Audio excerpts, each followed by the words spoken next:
संस्कारयुक्त प्राविधिक शिक्षा नवजीवन माविको इच्छा भन्ने मान्यताअनुसार 2017 सालदेखि स्थापना भएर आजसम्म निरन्तर रूपमा चलिरहेको यो श्री नवजीवन माध्यमिक विद्यालयको भौतिक पक्षको यात्रा यसरी सुरु हुन्छ। हामी गेटबाट प्रवेश गर्दैछौँ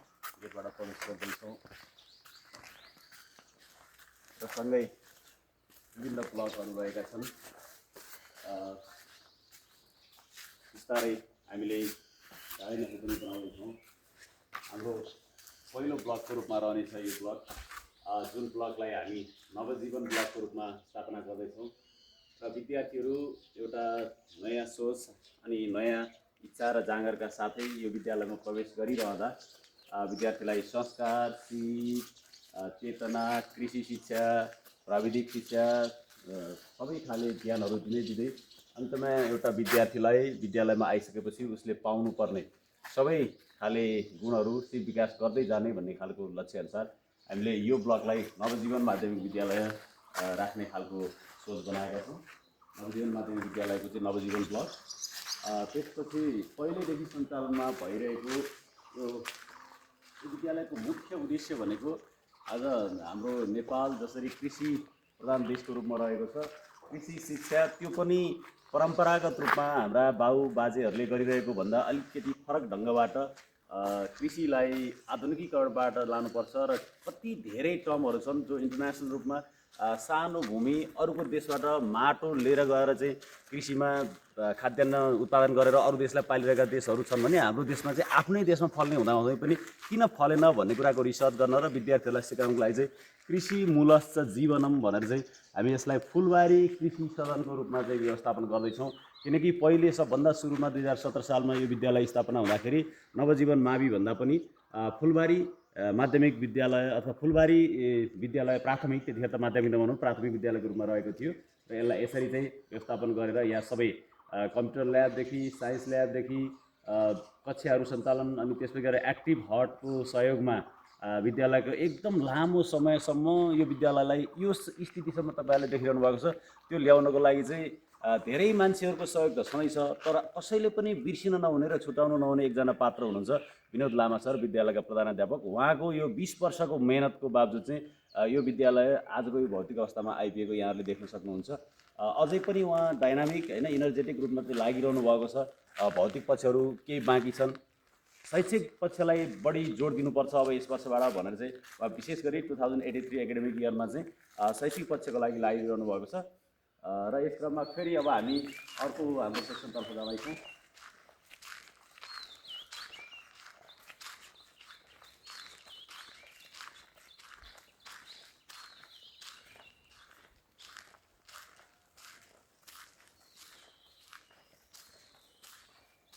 र यो सेक्सन चाहिँ हाम्रो विद्यालयको अहिले एडमिनिस्ट्रेसन सेक्सन रहेको छ, तर हामीले भविष्यमा यसलाई हुन त धार्मिक हिसाबले होइन आध्यात्मिक हिसाबले भन्नुपर्छ र शैक्षिक र आध्यात्मिक अनि स्पिरिचुअल कुराहरू जोडेर जानुपर्छ, मोरल कुराहरू इथिक्सहरूलाई जोडेर जानुपर्छ भनेर हामीले यो ब्लकलाई चाहिँ बुद्ध सदनको रूपमा व्यवस्थापन गर्ने सोच बनाएका छौँ। भने यो दुईवटा उसको पोलको बिचमा स्कुलबाट टक्क आउँदै गर्दाखेरि गेटबाट यहाँ एउटा बुद्धको चाहिँ स्ट्याचु राख्ने कि होइन, किनकि त्यसले शान्ति फिलिङ्स गराओस् विद्यार्थीहरूलाई होइन, अहिंसातिर लैजाओस् भन्ने उद्देश्यले हामीले यो चाहिँ दुईवटा नेसनल फ्ल्याग र हाम्रो हाउस फ्ल्यागको बिचको उसमा पोलमा चाहिँ एउटा बुद्धको स्ट्याचु बनाउने कि भन्ने पनि परिकल्पना गरेका छौँ। र त्यसै गरी पहिलेदेखि चलिआएको हाम्रो अर्को सदन जस्तै नेपाल भनेको चाहिँ 3वटा सभ्यताबाट परिचालित छ, जस्तै बौद्ध सभ्यता, शिव सभ्यता, किराँत सभ्यता, त्यसपछि गएर चाहिँ जनक सभ्यताबाट चाहिँ हाम्रो नेपालको पहिचान छ। त्यस कारणले गर्दा यो सदनलाई चाहिँ यो ब्लकलाई चाहिँ हामीले शिव सदनको रूपमा व्यवस्थापन गरेका छौँ। जस्तै सत्यम शिवम सुन्दरम भनेको विद्यार्थीहरूले सिक्नुपर्ने भनेको चाहिँ सत्यताको लागि, न्यायको लागि, पारदर्शीको लागि होइन, टिमवर्क, ट्रान्जेक्सन, त्यसपछि ट्रान्सपरेन्ट कुराहरू सिक्नुपर्छ भनेर हामीले यसलाई चाहिँ शिव सदनको रूपमा व्यवस्थापन गर्न खोजेका छौँ। र पहिले यहाँ व्यवस्थापन गरिएको रहेछ गार्डनको रूपमा, र अब अहिले हरेक ठाउँमा के भयो त भने हिजो त्याग गर्ने मान्छेहरूको सम्झना बिस्तारै लोप हुँदै गयो, कतिपयलाई थाहा पनि छैन। नयाँ पुस्ताहरू आइसके, 17 सालदेखि आजसम्मको भनेको लामै समय भइसक्यो र यो समयमा चाहिँ यो विद्यालय स्थापना गर्नको लागि लाग्ने हाम्रो टेक बहादुर लामाज्यू हुनुहुन्छ, उहाँको स्मृतिमा चाहिँ टेकबहादुर स्मृति उद्यान बन्नको लागि तयारी गरिएको चाहिँ यो फाउन्डेसन हो। यसमा चाहिँ राम्रो खालको उद्यानको एउटा चाहिँ परिकल्पना गरिएको छ र यो चाहिँ अब पूर्ण गराइन्छ। अहिले एउटा स्टार्टिङ मात्र गरिएको हो, केही गमलाहरू केही मात्रै छ। स्टेजको रूपमा मात्र नभएर यो चाहिँ स्मृति उद्यानको रूपमा रहनेछ संस्थापकहरूको सम्झनामा।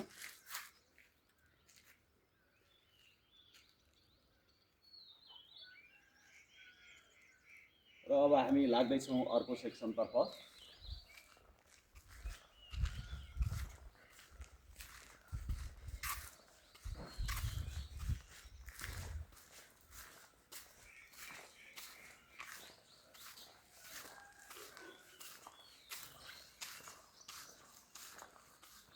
र यो देख्न सक्नुहुन्छ भर्खरै अन्डर कन्स्ट्रक्सन भइरहेको बिल्डिङ छ र यसलाई चाहिँ हामीले अन्त्यमा जनक सदनको रूपमा चाहिँ विकास गर्ने सोच लिएका छौँ।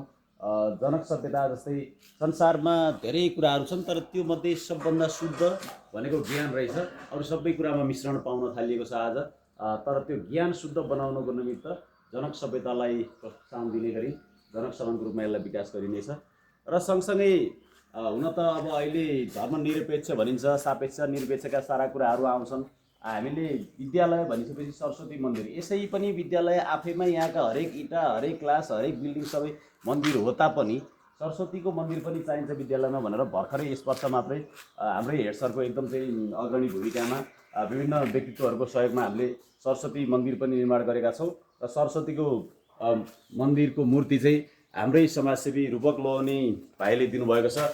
यो बनाउने क्रममा धेरै सबै व्यक्तित्वहरूले सहयोग गर्नुभएको थियो र यहाँ हामी हरेक दिन पूजा त्यसपछि चाहिँ सन्ध्या वन्दना र विद्यार्थी भाइ बहिनीहरूलाई चाहिँ संस्कार पनि सिकाउँ र संस्कार, सिप र विशेष गरी शिक्षा, यो तीनटा कुरामा जोड दिँदै बिस्तारै के होला विद्यालय भनेर चाहिँ उत्सुकताले आएको विद्यार्थीलाई धेरै कुराहरू सिकाएर एउटा ज्ञानी व्यक्ति बनाएर चाहिँ पठाउने लक्ष्य नवजीवन माविको रहेको र त्यही खालको काम गरिरहनु भएको पनि छ। र यहाँका सबै साथीहरू, कृषिका प्राविधिक साथीहरू त्यत्तिकै खट्नुहुन्छ, हाम्रो हेड सरको खटाइ त्यत्तिकै छ। बिहान 6 बजेदेखि बेलुका 10 बजेसम्म पनि विद्यालयमा नै व्यस्त भएर विद्यालयकै लागि लागिरहनुहुन्छ साथीहरू। अनि हाम्रो हेड सर लगायतका व्यवस्थापन समितिका सदस्यज्यूहरू अध्यक्षज्यूहरू सबै यसरी लागिरहनु भएको छ र सिङ्गो टिमवर्क। अनि विशेष गरी चाहिँ एकजना मान्छेले लिडिङ राम्रो लिइदिनु पर्दो रहेछ र लिडिङ लिन सकिएन भने कुनै पनि संस्थाहरू अगाडि बढ्ने रहन्छन्। तर यो संस्थामा चाहिँ विनोद लामा सरको लिडिङ चाहिँ अलिकति डाइनामिक टाइपकै छ। यो कुरा हामीले भन्नै पर्छ, किनभने अरू अन्यत्र विद्यालयहरूमा भन्दा अलिकति छुट्टै प्रकारले उहाँ लाग्नुहुन्छ र उहाँको यो लगानी, उहाँको चाहिँ खटाइको नै प्रतिफल यो विद्यालयको एउटा भौतिक संरचना जे होस्, एउटा सरकारी विद्यालय त्यो मध्ये पनि प्रस्तावित विद्यालय यतिको हुनु भनेको हामीले चाहिँ गर्व नै ठानेका छौँ नेपालको अहिलेको कन्टेक्स्टमा, होइन।